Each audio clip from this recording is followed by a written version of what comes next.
کس نے افغان بادشاہ ظاہر شاہ کا تختہ الٹ کر بادشاہت کا خاتمہ کیا؟ سوویت یونین افغانستان میں براہ راست کب داخل ہوا؟ افغانستان کا تلخ ماضی۔ پہلی جنگ عظیم کے بعد جب برطانیہ تیسری اینگلو افغان جنگ میں ناکامی سے دوچار ہوا تو افغانستان کو خود مختاری حاصل ہوئی۔ برطانیہ نے افغانستان کی آزادی کو تسلیم کیا اور معاہدہ راولپنڈی میں طے پایا کہ برطانیہ درہ خیبر سے آگے نہیں جائے گا۔ ڈیورنڈ لائن بین الاقوامی سرحد کے طور پر قائم کر دی گئی اور میر امان اللہ خان نے اپنی بادشاہت قائم کر لی، لیکن کوئی 10 سال کے بعد مخالفین کی مزاحمت اور بغاوت کے نتیجے میں وہ ملک سے فرار ہو گئے، جس کے بعد ظاہر شاہ 40 سال تک بادشاہ رہے۔ یہ دور نسبتاً امن کا دور تھا۔ برطانیہ نے ہندوستان کی اپنی نوآبادی اور سوویت یونین کے درمیان افغانستان کو ایک بفر کے طور پر قبول کیا۔ اس دور میں افغانستان کو نہ تو برطانوی ہندوستان اور نہ ہی سوویت یونین کی طرف سے کسی بڑی مداخلت کا خطرہ درپیش ہوا۔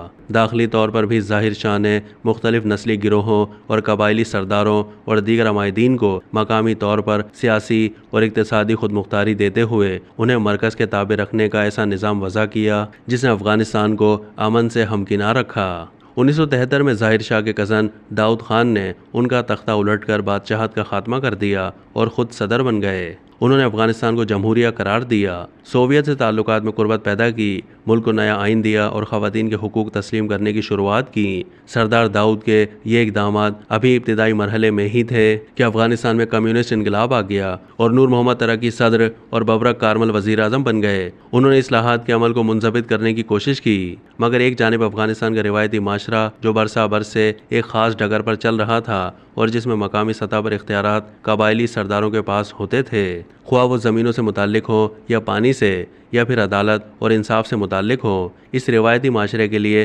مرکز کی طرف سے متعارف کردہ اصلاحات سے ہم آہنگ ہونا آسان نہیں تھا۔ دوسری طرف برسر اقتدار گروپ کے اندر شدید اختلافات بھی پائے جاتے تھے، چنانچہ ترکی اور حفیظ اللہ امین کے شدید اختلافات ترکی کے قتل پر منتج ہوئے۔ کچھ عرصہ اختیارات حفیظ اللہ امین کے پاس رہے، لیکن دسمبر 1979 کے اواخر میں سوویت یونین براہ راست افغانستان میں داخل ہو گئی اور ببرک کارمل کو وزیر اعظم بنا دیا گیا۔ سوویت یونین کے افغانستان میں داخل ہونے پر جہاں بہت سے قبائل کی مزاحمت تیز ہوئی اور افغان مہاجرین کی پاکستان اور ایران آمد کا سلسلہ شروع ہوا، وہیں دوسری طرف امریکہ، برطانیہ، دوسرے یورپی ممالک اور سعودی عرب کی پشت پناہی سے پاکستان میں موجود افغان مہاجرین میں سے مجاہدین کے گروپ تشکیل دیے گئے، جنہیں جدید ترین امریکی اسلحے سے لیس کیا گیا اور ان کی تربیت کے لیے پاکستان کی سرزمین کو استعمال کیا گیا۔ پاکستان کو فرنٹ لائن اسٹیٹ بنا دیا گیا۔ جنرل ضیاء الحق کی فوجی حکومت پاکستان کے لیے اس کردار پر آمادہ تھی، کیونکہ اس طرح خود ان کی حکومت کو امریکہ، برطانیہ اور سعودی عرب کی حمایت حاصل ہو رہی تھی۔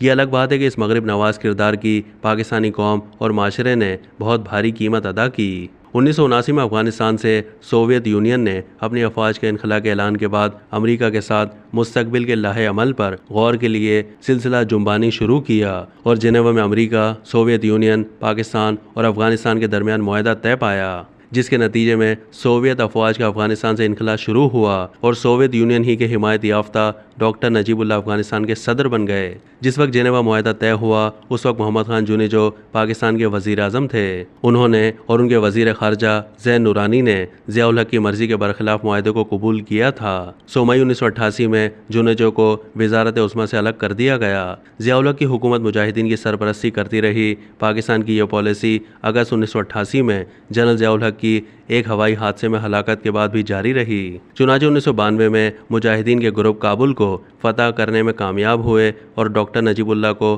اقوام متحدہ کے دفتر میں پناہ لینی پڑی۔ اس پورے عرصے میں مجاہدین کے گروپ آپس میں لڑتے بھی رہے اور کابل مسلسل کشت و خون کا مرکز بنا رہا۔ اب تک کے لیے اتنا ہی۔ مزید معلومات کے لیے ڈیلی جنگ کے یوٹیوب چینل کو سبسکرائب کیجیے۔